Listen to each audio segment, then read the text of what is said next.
Gold, trusted gold buyers. మీరు తాకట్టు పెట్టిన బంగారాన్ని విడిపించి ఈ రోజు ఉన్న మార్కెట్ ధరకు కొనబడను.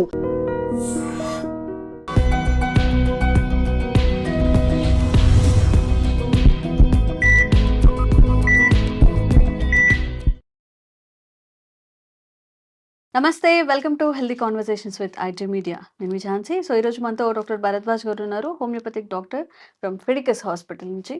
సో జనరల్గా ఇంతకుముందు ఆరోగ్యమే మహాభాగ్యం అంటుండేవాళ్ళు. పెద్దవాళ్ళల్లో చాలా ఆరోగ్యంగా ఉండి 100 అబోవ్ కూడా బ్రతికిన వాళ్ళు మనం చూస్తున్నాం. బట్ ఇప్పుడు కామన్గా మన ఇంట్లో ఉండే మన నాయనమ్మ కానీ, అమ్మమ్మ కానీ, తాతయ్యలు కానీ రోజుకి కనీసం 15 టాబ్లెట్స్ వేసుకుంటూ ఉంటారనమాట. లావుగా ఉంటారు. షుగర్ కంపల్సరీ ఉంటుంది. షుగర్‌తో పాటు బీపీ ఉంటుంది. మోకాళ్ళ నొప్పులు అంటూ ఉంటారు.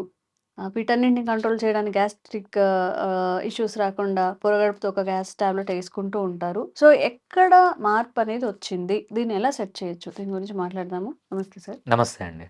ఈవెన్ విలేజెస్‌లో గూడా ప్రతి ఇంటికి ఒక షుగర్ పేషెంట్ ఉన్నారు అంటే అది అసలు అబద్ధం కానే కాదు. ఆ! ఎందుకంటే ఒక 100 ఫ్యామిలీస్‌ని గాని, ఒక 100 కుటుంబాలను తీసుకుంటే 100 కుటుంబాల్లో 100కి 100 మంది షుగర్ ఉన్నవాళ్ళు ఒక్కళ్ళైనా ఉంటారు. హ్మ్. అందులో పెద్దవాళ్ళు ఒక 90% పెద్దవాళ్ళు ఉంటారు. ఇప్పుడు 40, 30స్‌లో కూడా షుగర్ వస్తుంది కాబట్టి వాళ్ళు కూడా ఉంటున్నారు. సో, మరి మనం ఇప్పుడు తింటున్న ఫుడ్ కంటామినేట్ అయింది. ఇంతకుముందు వాళ్ళంతా హెల్తీగా తినుంటే హ్మ్. అంత ఆరోగ్యం ఎందుకు డిస్టర్బ్ అయింది? షుగర్స్ ఎందుకొస్తున్నాయి ఇప్పుడు ఎక్కువగా? షుగర్‌తో పాటు ఒబెసిటీ. దీని గురించి మాట్లాడదాం. డెఫినెట్‌గా అండి. సీ మనం ఇప్పుడు సిటీలోనే గాదు, హ్మ్. ఎక్కడ జూషినా ఇండియాలో హ్మ్. ఒబేసిటీ అనేది పెరిగిపోయింది. అవును. మనం సింపుల్‌గా అర్థం జేసుకోవాలంటే ఆహ్, ఒక బిల్డింగ్ ఉందనుకోండి. పెద్ద హై రైజ్ బిల్డింగ్ ఉంది. హ్మ్.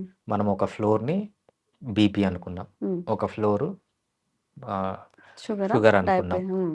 ఒక ఫ్లోర్‌ని హార్ట్ అటాక్స్ అనుకున్నాం. హ్మ్. ఇంకో ఫ్లోర్‌ని పీసీఓడీ అనుకున్నాం. హ్మ్. బల్కీ యూట్రస్ అనుకున్నాం. హ్మ్.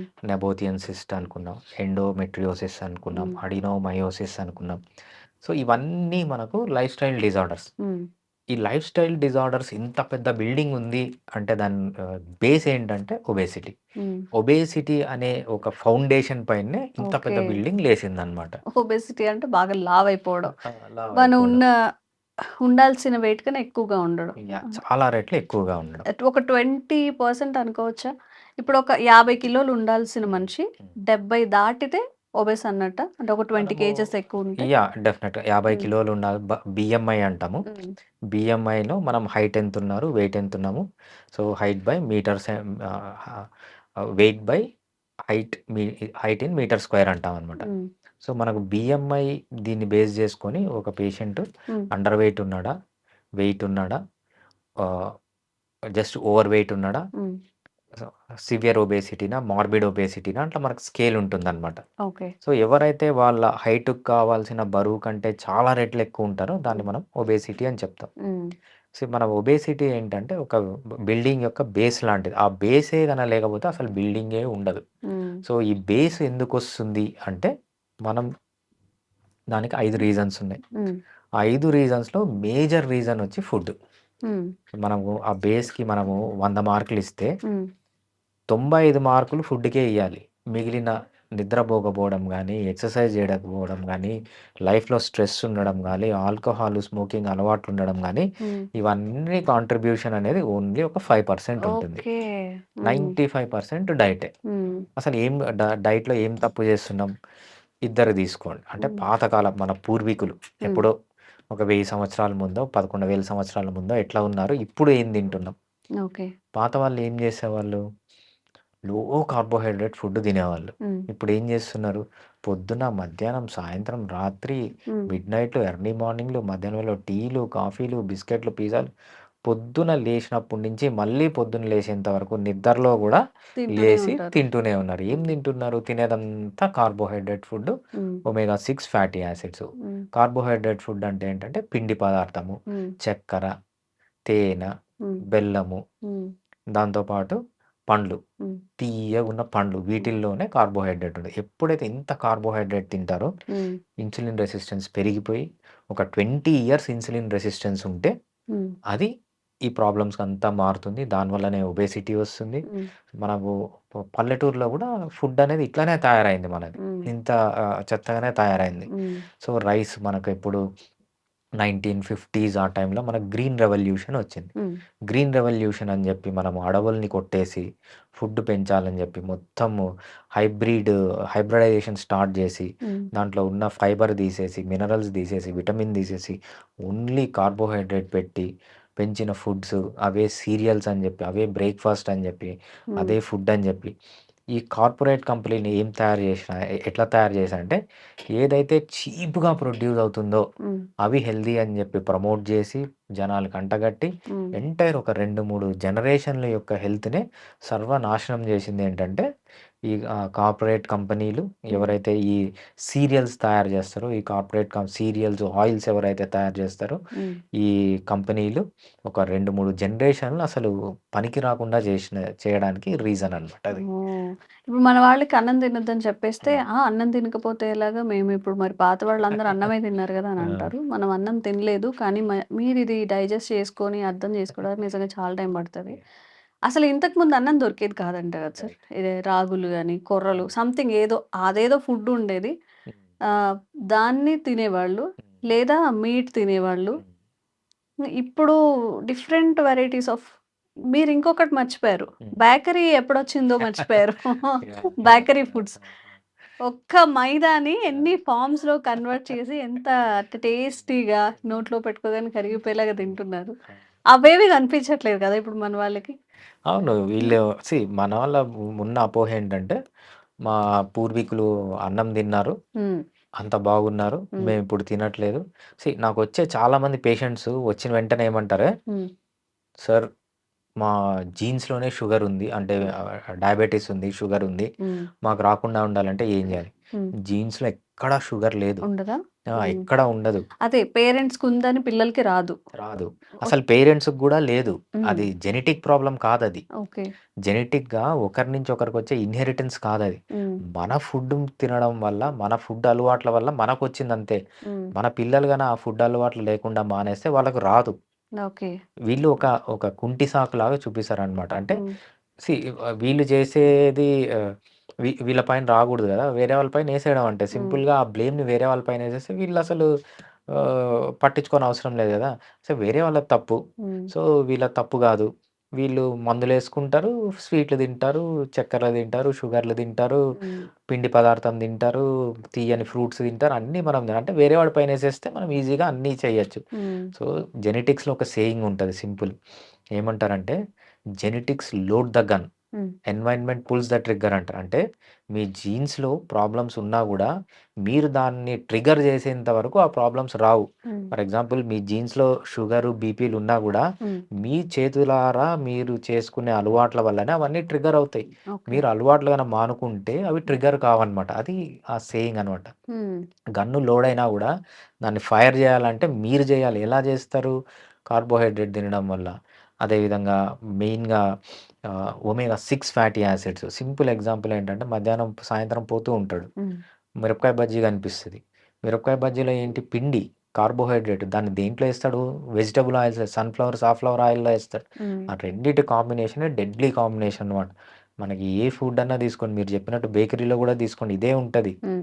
పిండి పదార్థము, ఆయిలు. పిండి పదార్థం, ఆయిలు. పిండి పదార్థం ప్రతి ఏ ఫుడ్ తీసుకున్నా గూడా ఇదే ఉంటుందనమాట. ఓకే. మనం పొద్దున్న లేసి తినే టిఫిన్ దగ్గర నుంచి రాత్రి మిడ్‌నైట్, ఎర్లీ మార్నింగ్ తినే బిర్యానీల వరకు ఇదే ఉంటుంది. హ్మ్. Carbohydrate, omega 6 fatty acid. హ్మ్. ఇవి తీసుకునేంత వరకు హ్మ్. మీకు ఈ బేస్ మంచి ఫౌండేషన్ ఒస్తదనమాట. ఒబేసిటీ అనే ఫౌండేషన్ ఒస్తది. ఓకే. ఒక 10 ఇయర్స్ గన మీరు 10-20 ఇయర్స్ గాని ఇన్సులిన్ రెసిస్టెన్స్‌లో ఉంటే హ్మ్. వన్ ఫైన్ డే మీకు BP, sugar, thyroid, PCODs, nabothian cyst, bulk uterus, adenomyosis, fibroids hmm. ఇంకా ఏ లైఫ్ స్టైల్ డిజార్డర్ ఇవి మనకు కనిపించేయి. ఇంకా డీప్‌గా ఎళ్తే మనకొచ్చే ఆటో ఇమ్యూన్ డిజార్డర్స్ అన్నీ దీంతో లింక్ అయినవే. హ్మ్. సో, ఇంత డ్యామేజ్ జరుగుతున్నా గూడా మనోళ్ళేంటంటే అడిక్షన్. సింపుల్ ఎగ్జాంపుల్ జెప్పాలంటే ఒక తాగుబోతున్నాడు. హ్మ్. వాడిని నేను మామూలుగా అడుగుతుంటాననమాట. తాగేవాళ్ళు కనిపిస్తే అడుగుతుంటా. "అరే! నీకు ఏం తాగుతావు నువ్వు" అంటా. ఒకడు బీర్ అంటాడు, ఒకడు విస్కీ అంటాడు, ఒకరు వైన్ అంటాడనమాట. హ్మ్. బీర్ తాగుతా నేనంటాడు. "అరే! నువ్వు బీరే ఎందుకు తాగుతావు? విస్కీ, వైన్ తాగొచ్చు కదా!" అంటే, హ్మ్. "విస్కీ, వైన్‌లో ఆల్కహాల్ ఎక్కువుంటుంది. బీర్‌లో కొంచెం తక్కువుంటుంది. బీరు కూల్‌గా ఉంటుంది కాబట్టి హ్మ్. చలువ చేస్తది. సో, నేను బీరే తాగుతాను" అంటాడన్నమాట. ఇంకోడిని అడుగుతామన్నమాట. వాడు వోడ్కా తాగుతానంటాడు. "అరే! నువ్వు వోడ్కా ఎందుకు తాగుతావు అనరా? వేరేవి తాగొచ్చు" అంటే, "బీర్ తాగితే పొట్టొచ్చేస్తుంది. బీర్‌లో క్యాలరీస్ ఎక్కువుంటాయి. హ్మ్. వోడ్కా అనేది చాలా ప్యూర్ ఫార్మ్ ఆఫ్ ఆల్కహాలు. హ్మ్. సో, ఇది తాగితే ఏం ప్రాబ్లమ్ ఉండదు. అన్నిటికంటే తక్కువ ప్రాబ్లమ్." హ్మ్. వీళ్ళేంటంటే బేసిక్‌గా ఆల్కహాల్‌కి అడిక్ట్ అయిపోయారు. హ్మ్. ఆల్కహాల్‌కి అడిక్ట్ అయిపోయారు గాబట్టి, వాళ్ళు ఏదో వాళ్ళకొక బీరు వాళ్ళొక స్టోరీ ఒక రాసేసుకొని అదే స్టోరీ కరెక్ట్ రాసి అనుకోని ఆ! ఇది హ్మ్. గూడా అంతే. మన హ్మ్. కార్బోహైడ్రేట్ అడిక్షన్ గూడా అంతే. ఆ! "నువ్వు ఏం తింటావురా?" అంటే, "నేను ఓన్లీ బ్రౌన్ రైసే తింటా" అంటాడు. హ్మ్. బ్రౌన్ రైస్‌కి, వైట్ రైస్‌కి ఏం డిఫరెన్స్? అది బీర్ ఒకటి, విస్కీ ఒకటి అంతే. ఓహో! కొర్రలు, జొన్నలు, సద్దలంటాడొకడు. హ్మ్. దానికి గూడా ఏం డిఫరెన్స్? అన్నీ పిండి పదార్థమే. హ్మ్. సో, వీడేంటంటే వాడిని అంటే అసలు అవసరం లేదా? మన బాడీ కార్బ్స్ అనేవి అవసరం లేదా? 2 పాయింట్లు గుర్తుపెట్టుకోవాలి. హ్మ్. బాడీకి కార్బోహైడ్రేట్ అవసరం లేదు. హ్మ్. ఎందుకు అంటే మన బాడీలో ఒక ప్రాసెస్ ఉంటుందనమాట. హ్మ్. దాన్నేమంటామంటే గ్లైకో గ్లూకోనియోజెనిసిస్ అంటామనమాట. హ్మ్. మన బాడీకి ఒకవేళ కావాల్సిన కార్బోహైడ్రేట్ లేకపోతే అదేం చేస్తుందంటే ఫ్యాట్ నుంచి కార్బోహైడ్రేట్ తయారు చేసుకుంటుంది. ఫ్యాట్ గూడా అయిపోతే ప్రోటీన్ నుంచి కార్బోహైడ్రేట్ తయారు చేస్తుంది. దాన్ని గ్లూకోనియోజెనిసిస్ అంటారనమాట. ఇది హ్మ్. ఫస్ట్ పాయింట్ గుర్తుపెట్టుకోవాలి. మనం కార్బోహైడ్రేట్ తీసుకోవాల్సిన అవసరమే లేదు. హ్మ్. మన ఫ్యాట్‌ని మన బాడీ కార్బోహైడ్రేట్‌గా కన్వర్ట్ చేసుకుంటుంది హ్మ్. కావాల్సిన గ్లూకోజ్‌కి. ఓకే. ఇదొక పాయింట్. రెండో పాయింట్ ఏంటంటే, ప్రపంచంలో కార్బోహైడ్రేట్ లేని ఫుడ్ అంటూ లేదు. హ్మ్. మీరు వెజిటబుల్స్ తినండి దాంట్లో 5% కార్బోహైడ్రేట్స్ ఉంటుంది. హ్మ్. నట్స్ తినండి దాంట్లో అరౌండ్ 20% కార్బోహైడ్రేట్స్ ఉంటుంది. హ్మ్. పల్సెస్ తీసుకోండి 60% కార్బోహైడ్రేట్ ఉంటుంది.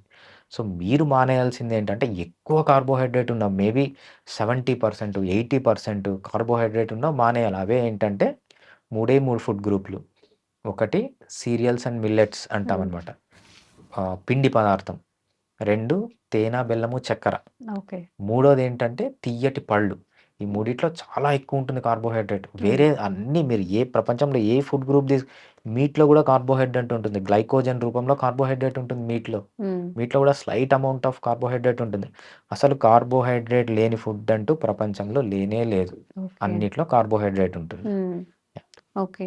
చాలామందేంటంటే ఇంట్లో పెద్దవాళ్ళకి ఒక 2 రోజులు కొంచెం కంట్రోల్ చేద్దామని అన్నం పెట్టకపోయినా వాళ్ళ ఎడిక్షన్ ఎలా ఉంటుందంటే ఏదో కోల్పోయినట్టు అనిపిస్తుంది.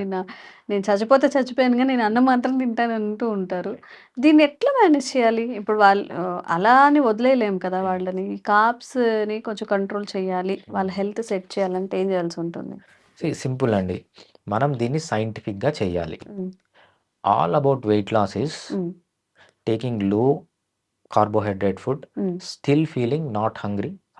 హంగర్ అవును. తక్కువుండాలి, హ్మ్. సటైటీ పెరగాలి. హ్మ్. ఏం జేయాలి అనేదే హ్మ్. మనం ఒక సైంటిఫిక్‌గా మనం వెయిట్ లాస్ జర్నీ అనేది 2 ఫేజెస్‌లో ఉంటుంది. ఒకటి వెయిట్ లాస్ అంటాము. హ్మ్. ఒకటి వెయిట్ మెయింటెనెన్స్ అంటాం. హ్మ్. వెయిట్ లాస్ అంటే ఏంటంటే ఒకడు 100 కేజెస్ ఉన్నాడు.